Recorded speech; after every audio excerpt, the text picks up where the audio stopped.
What is up, guys, and welcome back to a brand new video. Once again, we are back with career mode. Apologies about missing yesterday's upload. It eventually got to a point where I just couldn't realistically get an episode out every day, but I took the opportunity to kind of get ahead on career mode videos again, so hopefully there won't be another break again.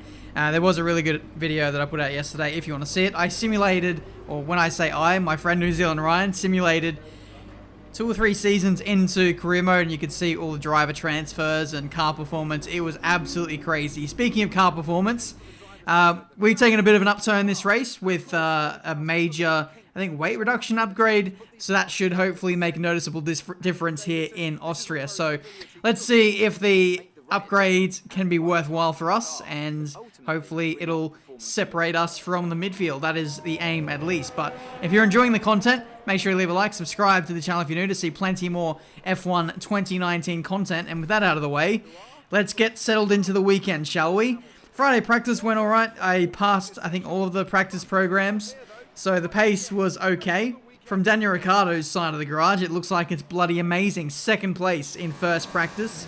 We get practice 2 underway, and I thought I'd do some setup testing because I really want to get on top of the setups this game and really just kind of know where I'm going. If I'm heading in the right direction in the way of setting up the car.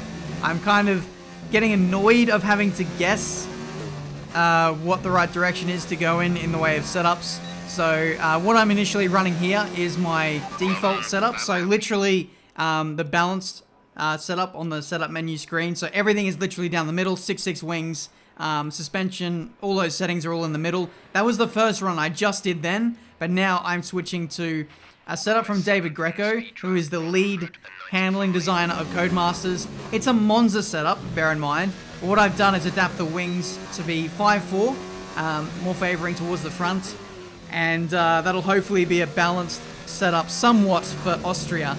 Balanced in the way that I can get through the corners. You know, the Renault has a really good chassis and really good levels of downforce, but it's going to be low enough wings so that I'm still able to defend and also attack on the straights. So that's the aim. This is also the same kind of setup I ran at France. Just, I think in France I ran even less downforce than what I'm running at the moment. So let's check the times. First run was default, second one was the new setup, and there's literally nothing separating the default setup and the setup I'm running now. So I literally don't know what to do. I think I might run default setup, to be honest, because last race I ran this very similar setup that I had now, but I was really slow in the race. I was struggling for understeer, and there's a lot of unknowns. To be fair, I kind of also slightly preferred the default setup because I could actually push the car a little bit more. I could lean on it a little bit more in corners, and it gave me a little bit more confidence over the course of the 1 lap, despite the 2 setups being very, very close on pace. I'll just go with the defaults. So again, the mystery continues. I need to maybe talk to Dave and see what I can do with setups, or I don't know, start watching TRL Limitless's videos. I don't know. I need to really get on top of the setups right now, because I feel like this is the longest run that I've had where I don't have a good idea of like where to go setup wise. It still seems like default is the way to go. I could be wrong, but anyway, we're getting ready for the start of the Austrian Grand Prix now. Are we? No, we're not. We're getting ready for qualifying. I'm getting ahead of myself here. We're changing in all the fresher power unit components so we can have a little bit more performance in quali. So wish me luck. Hopefully there's a spot in Q3 for us. Thank you for joining us once again for today's qualifying session. Sit back, relax, and enjoy what we hope will be a fantastic contest for pole position. Alright, so here we are for qualifying for the Austrian Grand Prix. Let's see if there's any surprises in store. Will that McLaren topple Renault once again, like it did in real life in France? Hopefully that is not the case, given where we stand on the performance chart. Like I said, Renault is starting to break clear of the rest of the midfield, but with that said, I feel like it's not going to be an easy task trying to get best of the rest once again. The pace between you know, everyone in the top 10 and beyond is deceptively close, especially so at a small circuit like this where lap time is close to 60 seconds. So if one small mistake and there's literally not much to separate you and probably getting knocked out of Q1. So we need to make sure that we get through cleanly, which we have. P10, 105.8. Daniel, though, on the pace with a 105.3. He was fast in practice, and he's backing it up again in this session. So that is quite scary pace from Daniel. He has been electrifyingly fast so far this season. So hopefully I can match him when it really matters here in Austria. But we did one banker lap in Q2 here, and you know, it wasn't great. It was only a banker time on a recycled set of soft compound tyres. Jeff is reminding me that I'm the slower teammate of the two. So I really appreciate that confidence while I'm on my bloody flying lap, Jeff. Cheers. But meanwhile, we're 6/10 up on our previous best, so that's encouraging. Hopefully we can get in the mid fives, low fives. I did a 5.8, I think, last session. So let's try and beat that if we can and get ourselves up amongst Daniel Ricciardo and into qualifying 3. That will be nice. Hamilton setting the pace with a 104.5. That's a radio station in Australia, by the way. But anyway, we come through the final corner, open the DRS, and that is a 105.5. So it puts me right alongside Daniel Ricciardo on the 4th row of the grid. However, that is not qualifying over. We still have Q3 to go through.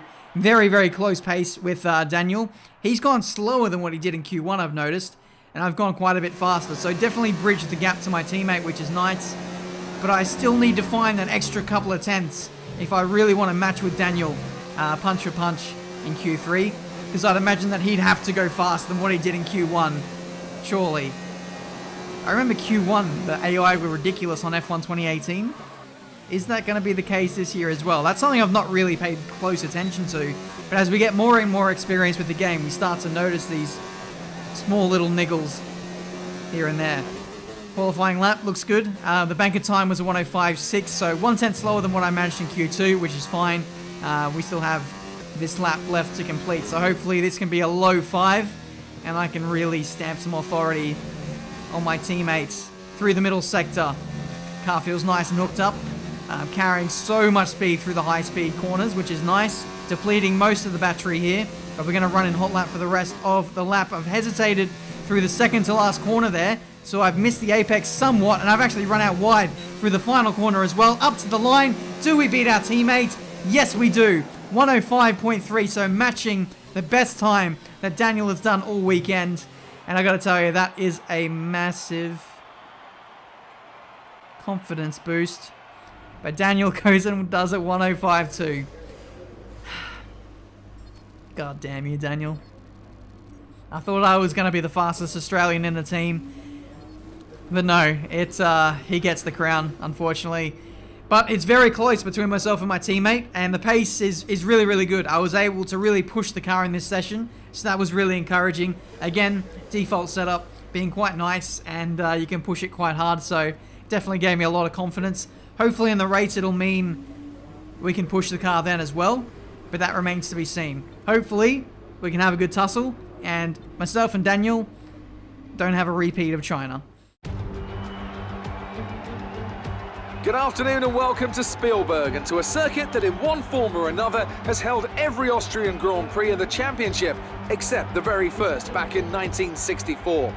Anthony Davidson, thanks for joining me once again for the Grand Prix. Now, can I talk to you about Sebastian Vettel? As ever, the threat of unreliability is never far away, and indeed they'll be starting out of position today due to a power unit component change. So it's going to be a difficult task to move forward from there. But on the bright side, at least those fresh components can help them maintain the power they need to come through the pack. I expect to see them take a more aggressive approach today to make up for the compromised start. Okay, you've qualified higher than we expected, so let's try to build on this position throughout the race. I don't know what to make of that message, to be honest. Jeff says, you've qualified higher, this time again.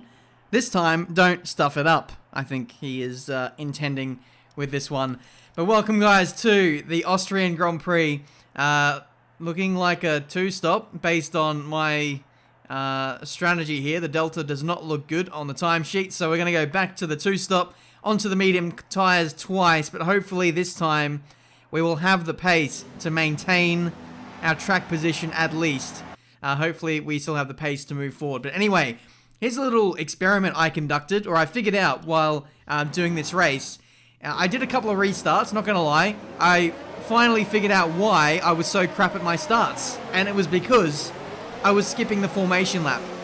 So when you skip the formation lap, you start the race with dead cold tyres. So that was my problem that I was having these last few races. So if you, like me, are struggling, do the full formation lap and make sure you warm up your tyres. Because the reason why I have the formation lap on is sometimes to build tension and just have a little extra to talk about the race before it starts. But the last few races I didn't include the formation lap in my videos and I just skipped over them, and I think that was that was why I had cold tyres and was nowhere. So give it a try. 5 red lights and away we go for the warm tyre Grand Prix. Very warm on the rear tyres. Maybe I warmed them up too much, but away we go. Lucas Weber on the inside, making some good moves. We go way too deep into turn 1. And it's going to be side by side with our former F2 teammate. He's banging tyres here as we run up to turns 2 and 3 in this Austrian Grand Prix. That Haas is deceptively fast in career mode, despite us being quite a lot faster than them on paper. They still seem to be a thorn in our side in the career mode races. But here we are, sandwiched in between our two F2 rivals. I haven't really raced these guys all too much this season, but it looks like we might be in the thick of things today. Around the outside of Butler. Devin Butler. Okay, it took me a few seconds there to register what his first name was, but there we go. Ricardo has had a good start. He's got past the Red Bull and is looking to possibly have a go at Max Verstappen as well. We'll have to wait and see, but yeah, Ricardo's been so fast this weekend. The upgrades are really working well for his car, but here we go. We can see Butler going for a move up the inside of Ricardo into turn 1. He gets the job done, but at the exact same time, the leaders are having a big tussle here as well. Bottas going around the outside of Charles Leclerc and Lewis Hamilton to take the lead of the Austrian Grand Prix.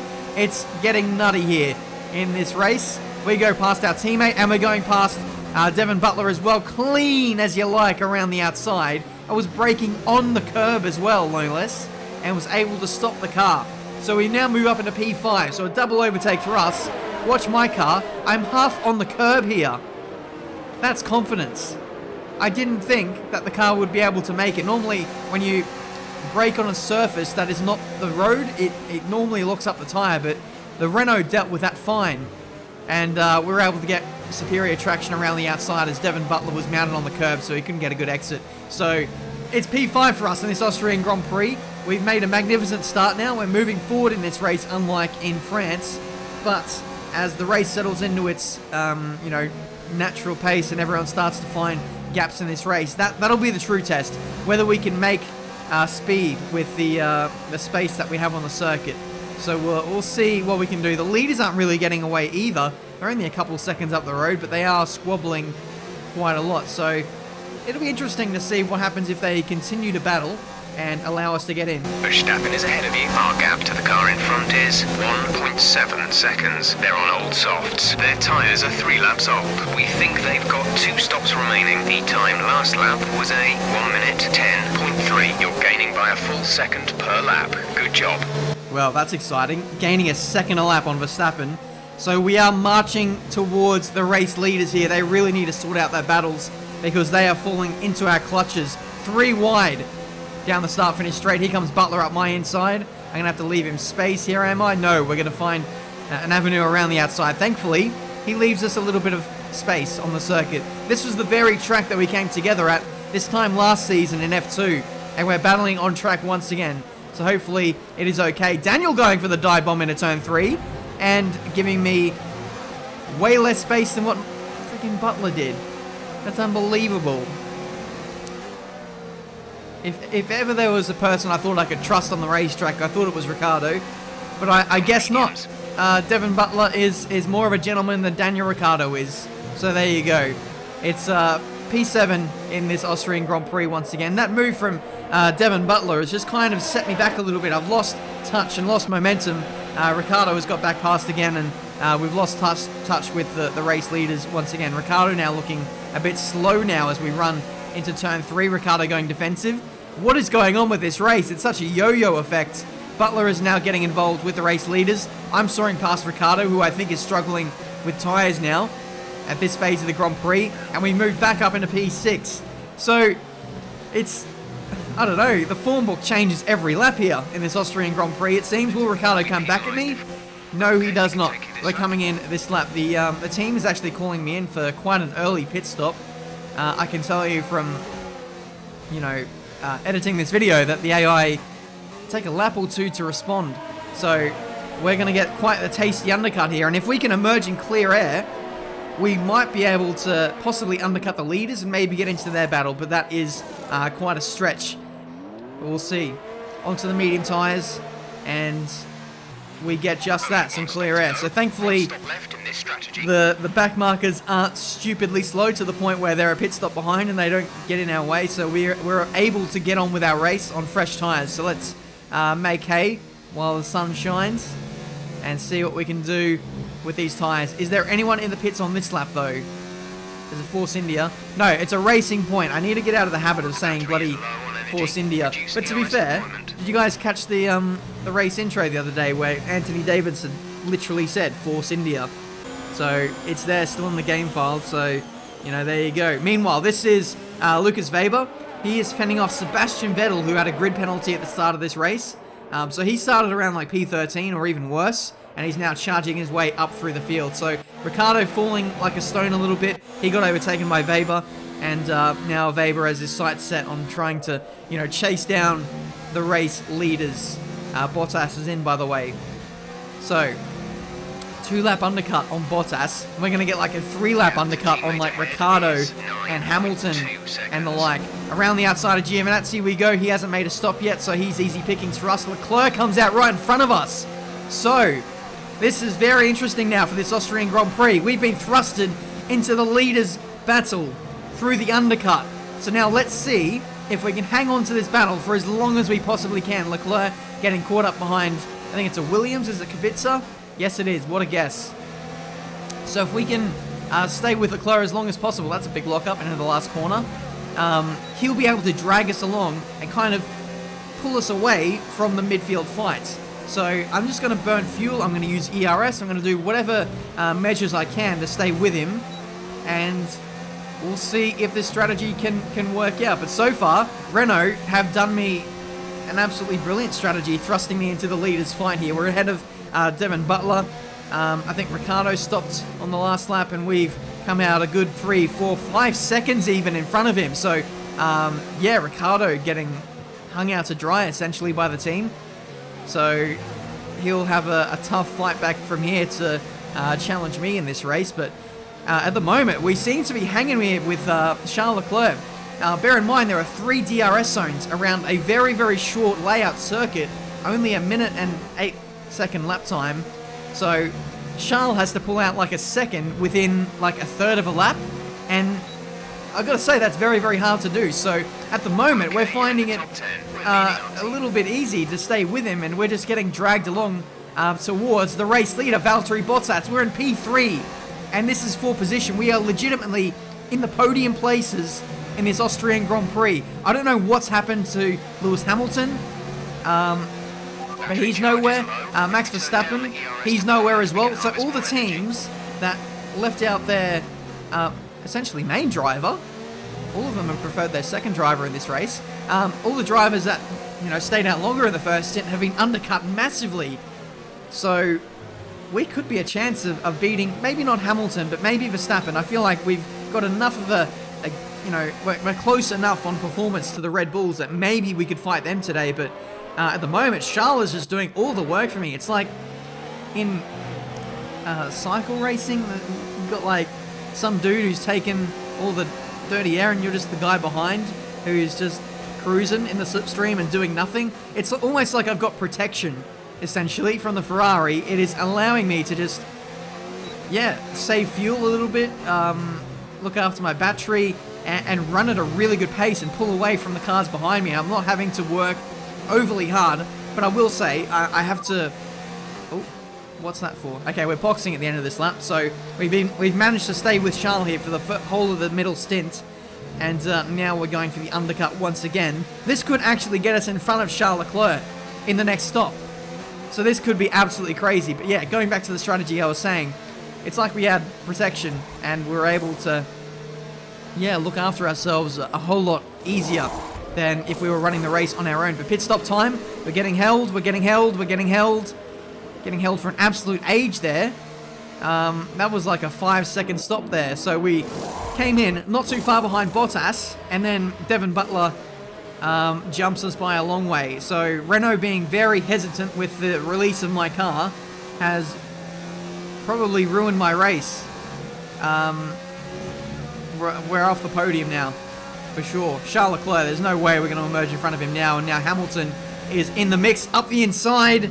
No, he backs out of it into the penultimate corner. So, still looking good here for this race, but it could have been so much more if we had a good pit stop there. Here comes Hamilton up the inside now.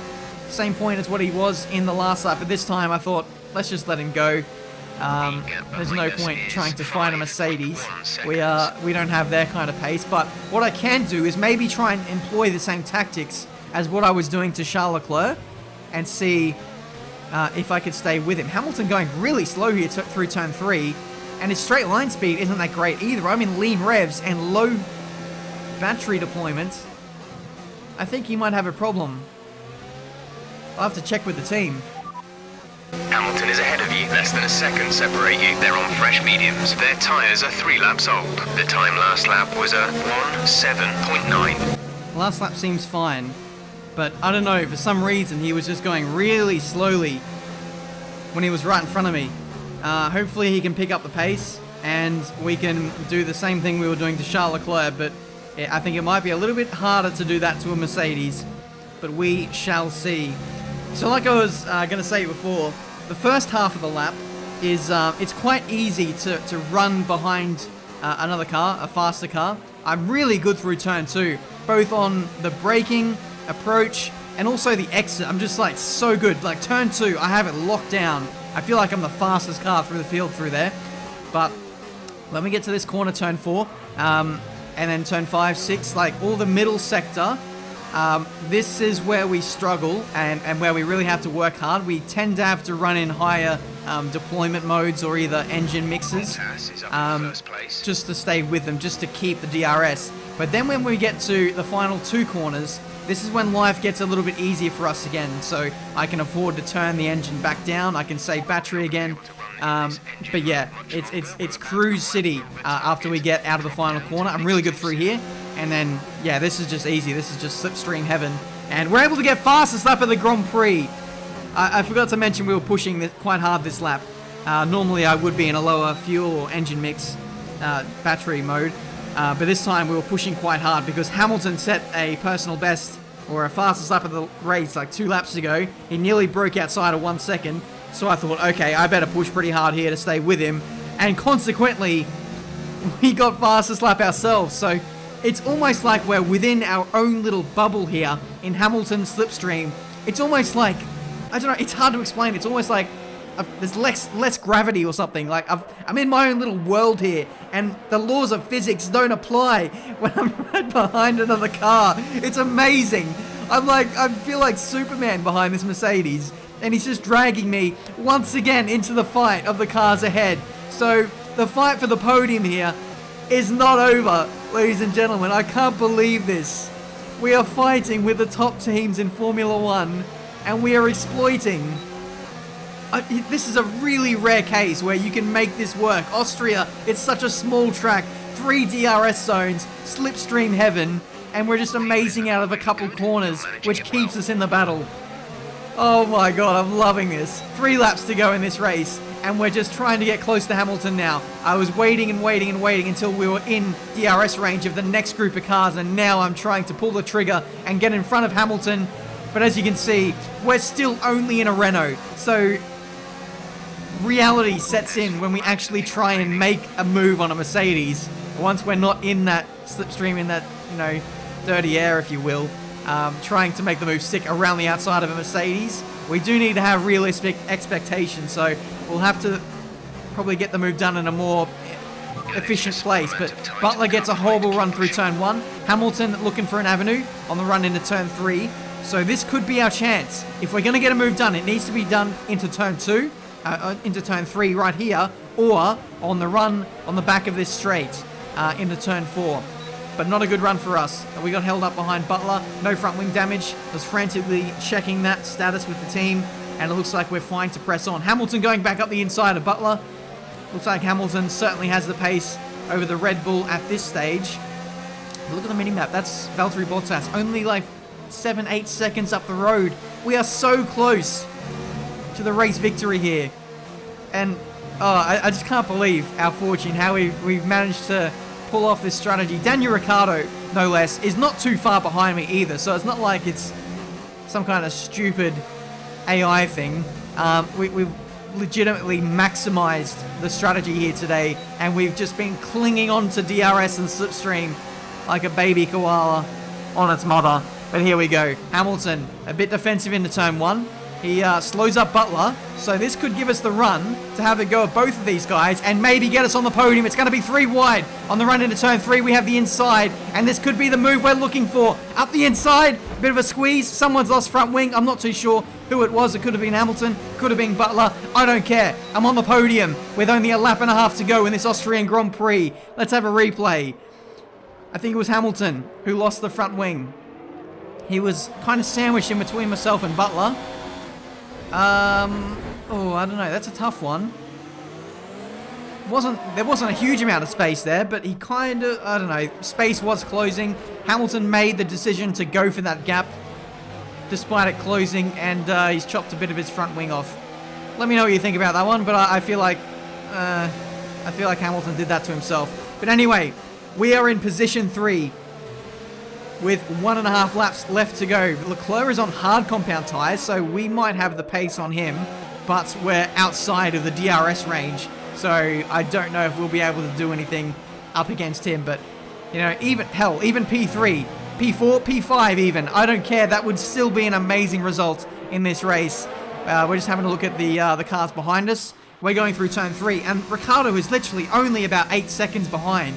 So the difference for us today was getting the undercut and then not really having the tyre drop off because we were staying behind Leclerc or Hamilton the whole race, and it was just dragging us along, allowing us to run at an amazing pace, not having to stress the tyres as much as what we would have alone.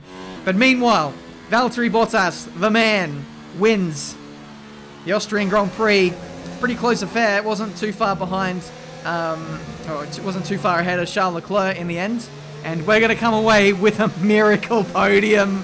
3rd one of the season. How about that? Good job, you did really well. Super driving.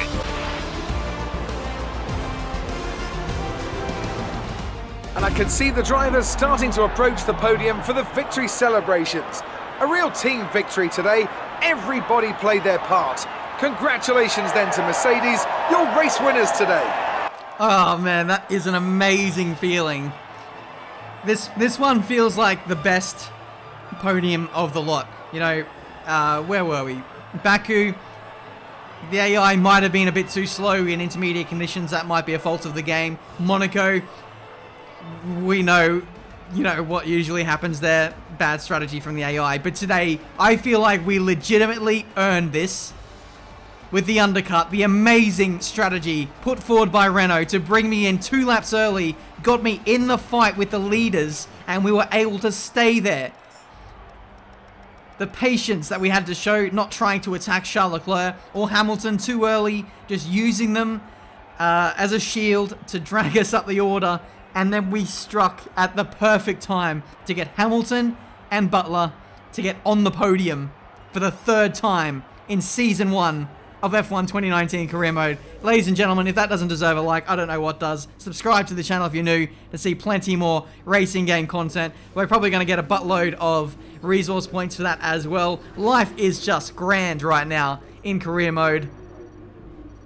I'm loving it. 1.3k worth of resource points, so we'll spread that out as we see fit. But what an episode, guys. I'm speechless. I love that race. We're not going to be able to pull that off again. It's just Austria is, yeah, probably the rare exception to where you can pull that off. Maybe Brazil, but then Brazil, it's got a lot more corners there, so it's kind of harder to keep pace with the front runners. But I'm just absolutely stoked. Hopefully you guys enjoyed this video. If you did, make sure you smash a like button, subscribe to the channel if you're new to see plenty more racing game content. In terms of the upgrades, we are going to go for a major engine upgrade. We've got the resource points to spend it. We need that extra straight line speed boost anyway, so we may as well go for it. But in the future, my targets are set on increasing the ERS capacity or efficiency, whichever, and then possibly focusing on reliability, because at this point in the season, we've burned through a lot of power unit components, and I feel like we're going to come up quite short in the second half of the season, whether it be in the way of taking extra engines or taking a lot of grid penalties or both. So let's try and minimize that going forward. But that's it from me today. Thank you so much for watching. Until the next video, I'll see you next time. Excellent result today. Finishes like that will look good on your contract reviews. On to the next one.